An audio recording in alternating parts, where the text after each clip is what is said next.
कृष्ण दरबार में एक बार फिर से स्वागत है। पिछले सप्ताह हमने आपसे एक प्रश्न पूछा था कि भगवान राम की सेना और रावण की सेना दोनों में युद्ध कितने दिन हुआ और भगवान राम और रावण का युद्ध कितने दिन हुआ। इसका जवाब जब आप सुनेंगे तो फिर आप थोड़ा सा मैथ्स लगाना, गणित लगाना कि दशहरा हम मनाते हैं कब? शारदीय नवरात्रि में। शारदीय नवरात्रि में जब दशहरा मनाया जाता है तो उससे कितने दिन पहले युद्ध आरंभ हुआ, ये बड़ा जान के आपको आश्चर्य होगा। और जो घनघोर युद्ध हुआ भगवान राम रावण का, वह हुआ नवरात्रि में। तो पिछले प्रश्न के अनुसार उसका उत्तर है कि भगवान राम की सेना और रावण की सेना का आपस में युद्ध हुआ था 87 दिन, 87 डेज, 87 दिन युद्ध चला था। दोनों सेनाएं टकराई। उसी युद्ध के दौरान लक्ष्मण जी को शक्ति भी लगी। हनुमान जी जो पर्वत उठाकर लाए थे वो भी उन्हीं दिनों के अंदर हैं। अब भगवान राम और रावण, इन दोनों का आपस में युद्ध हुआ था 27 दिन। 27 दिन युद्ध चला था। हमें जो हम लोगों ने सीरियल्स में देखा, फिल्मों में देखा और जनरल हम लोग रामलीला में देखा करते थे कि आज युद्ध हुआ, कल शक्ति लग गई, परसों, ये इतने आसान नहीं रहे। क्योंकि ये सोचने वाली बात है कि जब खुद ईश्वर एक नर तन लेकर धरती पर आता है तो क्या वह एक दिन के लिए आया होगा? उसकी तो कल्पना मात्र से इंसान के सारे काम हो जाते हैं और वह कल्पना करता है तो सारी चीज़ें, सृष्टियों का पालन हो जाता है। फिर वह यह सब लीला क्यों करता है? हम मनुष्यों को सिखाने के लिए।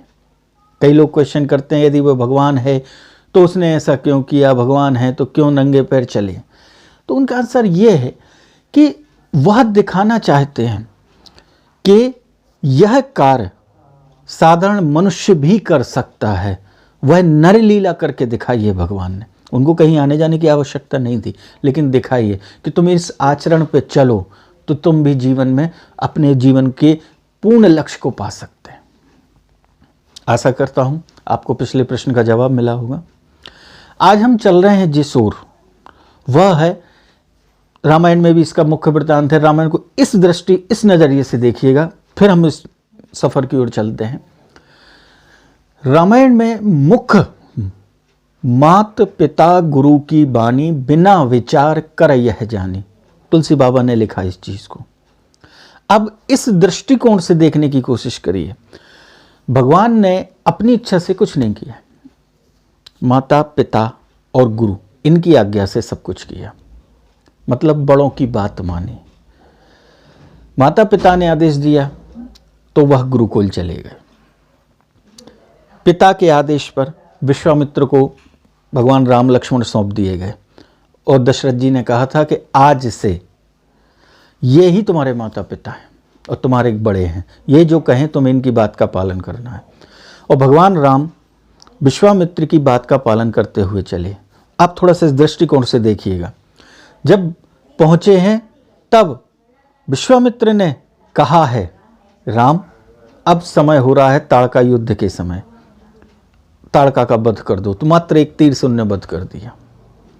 फिर वह पहुंचे हैं अहिल्या के यहाँ और भगवान राम ने कुछ नहीं, जाके एकदम गए और शिला पे पैर रख दिया। जब विश्वामित्र जी ने कहा राम इसको पवित्र करो, तो रामचंद्र जी ने वहाँ पैर रखा और वह एक सुंदर नारी के रूप में परिवर्तित हुई। ये सब आप लोगों ने देखा, सुना, पढ़ा है।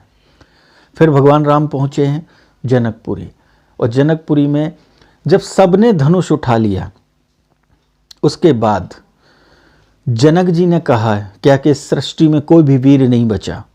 लक्ष्मण जी क्रोधित हुए, वे उठे, उनने उसका विरोध किया, लेकिन भगवान राम एक शब्द नहीं बोले। क्यों? मात पिता गुरु, गुरु का आदेश नहीं होगा, हम कुछ नहीं कहेंगे, बस शांत बैठे रहे। और जब विश्वामित्र जी ने कहा है उठाओ राम भंजन शिव धनुष तोड़ा, और रामचंद्र जी उठे, गुरु की आज्ञा मानी और शिव जी के धनुष को तोड़ दिया। फिर माता की आज्ञा पे, पिता के कारण वह वनवास गए। आप पूरी रामायण को इस दृष्टिकोण से देखिएगा कि बड़ों की बात मानकर उनने यह दिखलाया कि एक साधारण नर से नारायण बनने की लीला है ये रामायण। ऐसे ही हमारे जीवन में भी इनका बहुत महत्व है। यदि हम अपने माता पिता, गुरु माने गुरु भी होता है, गुरु माने बड़ा भी होता है, हमसे बड़ों की बात मान के चलें। यदि ये कह रहे हैं कि आप कुएं में कूद जाओ, क्योंकि उसमें भी आपका भला छिपा होगा। ये हमें रामायण सिखाती है। आज हम जिस सफ़र की ओर चल रहे हैं, एक राज्य था, उस राज्य में एक बहुत ही सभ्य व्यक्ति रहा करते थे और इतने सभ्य थे कि उनका नाम पूरे नगर में चर्चित था। उनका एक पुत्र था, वह पुत्र संगत में बिगड़ गया। बार बार संगत में बिगड़ने के कारण उसको अपनी जरूरत पूर्ति करने के लिए वो बार बार घर में आता, पिताजी से पैसे मांगता, शराब पीने लगा, जुआ खेलने लगा, उसको सारी गंदी आदतें पड़ गईं। अब हुआ क्या, जब पिताजी मना कर देते तो उसको आवश्यकताओं की पूर्ति के लिए वो चोरी करने लगा। जब वह चोरी करता तो चोरी करके उसको पकड़ा जाता, तो फिर पिताजी जाते, कोतवाली जाते और कोतवाली जाकर उसको छुड़ा कर लाते। यह क्रम कई बार चलता रहा, उसे समझाते लेकिन वह उसकी समझ में नहीं आता। एक दिन यह होता है कि पिताजी ने कहा, बेटे हम बहुत समय से तुम्हें समझा रहे हैं, तुम अपनी आदतों से बाज नहीं आ रहे हो। अच्छा तुम मेरी मात्र एक बात मान लो और कोई बात मत सुनो, बस मात्र एक बात मान लो, इसके बाद मेरी कोई बात नहीं मानना। तो उसने कहा ठीक है, आप बताओ क्या बात है। तो उन्होंने कहा बेटा मान लो तुम कभी किसी काम से जा रहे हो और रास्ते में कहीं तुम्हें सत्संग होता दिखाई दे रहा हो, या कोई गुरु अपनी वाणी सुना रहे हो, या कहीं कथा चल रही हो, 1 मिनट रुककर, मात्र 1 मिनट रुककर तुम उसको ध्यान से सुन लेना और फिर अपने काम के लिए चले जाना। यह बात बस मेरी मान लो। उसने कहा ठीक है, इतनी सी बात, 1 मिनट तो हम कहीं भी रुक सकते हैं, हम कर लेंगे। घर से बाहर आया, उसने विचार किया यार रोज़ रोज़ हम अपने पिताजी को परेशान करते हैं, हम अपनी आदतों को पूर्ति, एक काम करते हैं, एक बहुत लंबा हाथ मारते हैं कि जिससे मुझे बाद में चोरी ही ना करनी पड़े। तो उसने विचार किया इस बार हम राजा के महल में जाएंगे और चोरी करेंगे, और राजा के महल में ही इतना धन ले लेंगे कि अपनी ज़िंदगी कट जाएगी, क्योंकि राजा के पास बहुत धन होता है। इस विचार को करते हुए वह राजमहल की ओर चला। चलते चलते रास्ते में एक जगह श्रीमद् भागवत चल रही थी, कथा का आयोजन था, बहुत से लोग बैठे थे और कथा सुन रहे थे। वह रास्ते में चल चलते देखा कि बहुत ज़ोरों से आवाज़ आ रही थी। उसने देखा कि कहीं कथा चल रही है। अब कथा के चल चलते उसे पिताजी की बात याद आई कि जब तुम कोई काम करने जाओ तो उसके पहले कहीं यदि कोई सत्संग हो या कहीं कथा चल रही हो, 1 मिनट के लिए ज़रूर सुन लेना। तो उसने कहा चलो ये कथा चले, 1 मिनट सुन लेते हैं। वह 1 मिनट कथा सुनने के लिए रुक गया। कथा में कथावाचक जो थे वह कह रहे थे कि मनुष्य यदि अपने जीवन को धन्य बनाना चाहता है, सुखी करना चाहता है, पूर्ण सुखी होना चाहता है, तो 3 बातों का ध्यान रखे। सबसे पहले हमेशा सत्य बोले, हमेशा सत्य बोले। दूसरी बात ध्यान रखे कि जिसका खाए उसकी बजाए, यदि जिसका नमक खाए उसकी भंजाना चाहिए। तीसरी, कभी कभी आंखों देखा सच नहीं होता, तो थोड़ा रुककर शांति रखकर विचार करे, फिर अपना काम करे। उसने सुना बड़े ध्यान से, उसे ये तीनों बातें बड़ी अच्छी लगी। उसने कहा ये बात ठीक है, इसको अपनाएंगे। अब वो चोरी से राजमहल में घुस गया और जैसे ही महल के अंदर प्रवेश किया और वो छुपते छुपाते जा रहा था राजा का धन कोष ढूंढते हुए, सामने से मंत्री चले आ रहे थे। मंत्री ने कहा ए कौन हो तुम, कहाँ जा रहे हो? तो उसे याद आई कि कथावाचक जो गुरुजी थे उनने कहा था हमेशा सत्य बोलो, पहली बात। तो उसने कहा चोरी करने आए, हम चोरी करने जा रहे हैं। मंत्री ने कहा अच्छा जाओ, चले जाओ। वो मंत्री चला गया। उसे बड़ा आश्चर्य हुआ, यार मैंने सत्य बोला और सत्य कह रहा हूँ, उसके बाद इसने कुछ नहीं किया, चला गया। और स्वाभाविक सी बात है, यदि कोई जाके डायरेक्ट ये कहेगा तो हम विश्वास करेंगे कि हम कहेंगे ये मजाक कर रहा होगा, और वो चलिएगा इस बात पे। लेकिन उसने कहा सत्य बोलने का इतना फ़ायदा, मुझे तो रास्ते सारे खुले मिल गए। तो वो चला। चलते चलते उसे धनकोष दिखाई दिया। अब धनकोष के बाजू में राजा की किचन थी, मतलब जहाँ राजभोग बनते थे, राजाओं के 56 प्रकार के भोजन बना करते थे। उसे बड़ी खुशबू आई। उसने कहा यहाँ तक आए हैं तो पहले खा पी लिया जाए कुछ। और वह गया सीधा किचन में। तो उस समय जो बनाने वाले थे वे सब सो चुके थे, बहुत सा भोजन रखा हुआ था। अब राजा के यहाँ तो 56 भोग थे, उसे बहुत स्वादिष्ट भोजनों की खुशबू आई तो उसने सब खाना चालू किया। अब खाते खाते खाते खाते पेट भर गया, उसने कहा मज़ा आया, अब चोरी करते हैं। अब वो गया तो उसने धन को लिया और धन को चुराया, और धन को चुराने के बाद चल पड़ा। इतने में हल्ला होता है कि चोरी हो गई, चोरी हो गई, चोरी हो गई, चोरी हो गई। तो चोरी हो गई सुन के सैनिक दौड़े, राजा के पास खबर पहुंची, मंत्री सब तलवार लिए ढूंढ रहे हैं, चोर की अभी राजमहल से बाहर नहीं गया होगा, ढूंढो उसको, पकड़ो पकड़ो। अब जैसे उसके पास चले तो वो भागने को हुआ, उसे इतने में दूसरी बात याद आती है कि जिसका खाओ उसकी भजाओ। उसने कहा यार राजा ने के यहाँ इतना स्वादिष्ट भोजन खाया है, इसकी हमें भजाना चाहिए। जब पहली बात में इतनी दम थी, हो सकता है इससे मुझे कोई फ़ायदा हो जाए। तो उसने आवाज़ लगाया और राजा से कहा, हाँ राजा साहब, मैं ही वो चोर हूँ, मैंने ही आपके यहाँ धन चुराया। तो राजा को आश्चर्य हुआ, इतना ईमानदार चोर। तो राजा कहता है तुम भाग सकते थे, तुम भागे क्यों नहीं जब तुमने धन चुराया? कह ले आपका धन ये है, मैं भाग सकता था, लेकिन क्या है, हमने आपका अन्न, आपका नमक खाया है, और जिसका नमक खाते हैं उसकी भजाते हैं। तो राजा ने बहुत प्रसन्न हुआ, इतना ईमानदार चोर। उन्होंने कहा तुम चोरी नहीं करोगे आज से तुम्हें हम एक मंत्री पद देते हैं, हमारे यहाँ एक मंत्री पद खाली हुआ है, हम तुम्हें वो मंत्री पद देते हैं, आज से तुम संपूर्ण जीवन हमारे राज्य की सुरक्षा में लगे रहो और मंत्री पद भोगो, तुम्हें चोरी करने की कोई आवश्यकता नहीं। वो प्रसन्न हो गया कि दूसरा बात गुरु की मानने से मेरे जीवन धन हो गया। कहाँ चोर था और आज मैं मंत्री बना दिया गया।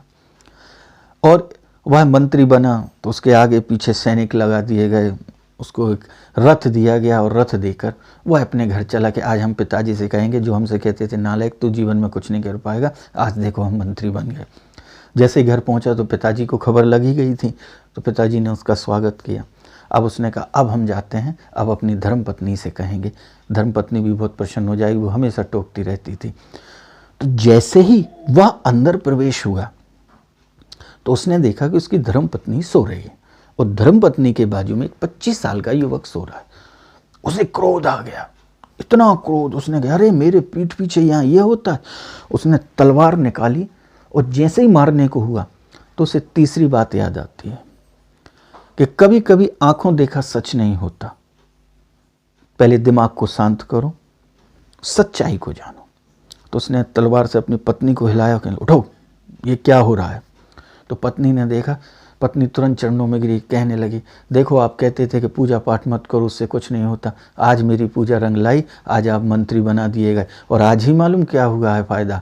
आपको ध्यान होगा 25 साल पहले हमारा जो लड़का कुंभ के मेले में बिछड़ गया था, आज ही वह वापस आया है, देखो अभी खाना खिलाया हमने, वो सो रहा है।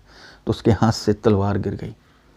यदि मैं बिना सोचे समझे दोनों को मार देता तो जीवन मेरे भर में पछताता रहता। ये तीनों बात बड़ी गुण की हैं। यदि 1 मिनट हमने किसी का सत्संग सुना और सत्संग ने मेरे जीवन को बदल दिया, यदि इस सत्संग को हम जीवन भर अपने जीवन में उतार लें और जीवन भर इन बातों को माने तो हमारा जीवन तो धन्य हो जाएगा। ये थी आज की छोटी सी एक कथा कि यदि वास्तव में हम सुनते हैं बातों को, और कई बार एक से एक संत आते हैं, अनूठी बातें सुनाते हैं, अनूठा ज्ञान हमें दे जाते हैं, और हम क्या करते हैं, उठ के ऐसे झड़ा के निकल जाते हैं, जैसे धूल जड़ाते हैं तो उतने ज्ञान को वहीं के वहीं छोड़ते हैं और आ जाते हैं। और रोज़ कथाएं सुन रहे हैं लेकिन हमारा जीवन नहीं बदल पा रहा। उसका कारण क्योंकि हम जीवन में आचरण में नहीं लेते। वास्तव में यदि बड़ों की कोई भी बात को हम आचरण में ले लें तो हमारा जीवन धन्य हो जाएगा। कोशिश करके देखिए। अब हमारा अगला प्रश्न है, बहुत सरल है, लेकिन इसको थोड़े से ढूंढने के लिए थोड़ा सा दिमाग लगाना पड़ेगा, और है बहुत सरल। रामायण में रावण जब सीता जी को हरण करके ले जाता है, तो अब ये बताइए कि माता सीता लंका में कितने दिन रहीं। ये ध्यान रखिएगा, कितने दिवस रहीं, टोटल गिनती चाहिए दिन की। तो इस रहस्य को जानेंगे हम अगले सप्ताह तक।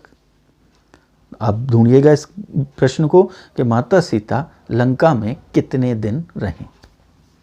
आशा करता हूँ कि आज आपको आज का एपिसोड पसंद आया होगा और यह जानकारी अच्छी लगे तो आप जीवन में इसको उतारने की कोशिश करिए।